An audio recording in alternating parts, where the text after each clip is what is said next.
ودعوا ضد بدن مركي أي مقلين أي مان كأي كوهين إسلام مركانا أي مليسنيين فنان كسو جدا سومالان أو مقدشت ساقي أي لغو حري ديغانة سومالان وواحدات كإنتو بدن لغوه إلى قبسدين فنان كعان كأي قمر السوغاني أي لغو حري مقالة بربرة ديغانة سومالان قمر وحبسي كدقي عيدما كاترسن بوليس سومالان كواس أو فنان كقبتي حلي وكجري سفر dhinaca dhulka qamar suugaani ayaa dhawaan magaalada caasimadda ee Muqdisho waxa uu qabtay show dadyo badan ay ka qayb galeen kaas oo ku soo bandhigay heeso kala duwan fanaanka ayaa si shaaciyay in uu tagayo deegaanada Soomaaliland markii uu ka ambabaxayay magaalada caasimadda ee Muqdisho dad badan ayaa qaba in fanaanka uu qoonsaday oo kaliya maxaad u tagtay magaalada caasimadda ee Muqdisho fanaanka codka macaan ee qamar suugaani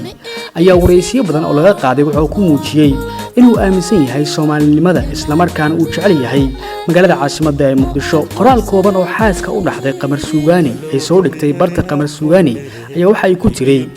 waxa idin la hadlaya waxaajiyada qamar Nasriin Sooraan qamar hadda waa la hadlay wax saas weyn ma jiraan wax yar baa lagu haystaa yaan la buunbuunin mar dhow ayaa la sii daynayaa taageerayaashiisa iyo family iyo sidoo kale asxaabtiisa waxaan u sheegayaa in wax saas weyn inaysan jirin mahadsanadiin Somaliland ayaa aaminsan in ay tahay dal madax banaan isla markaana Soomaaliya ka go'day sagaashamayadii laakiin ilaa hadda adduunka wax itiraafa ma aysan siinin maamulka Somaliland qamar ma aan fanaankii ugu horeeyay ee lagu xiro deegaanada Somaliland isla markaana uu qoonsado maxaad u tagtay magaalada caasimadda ee Muqdisho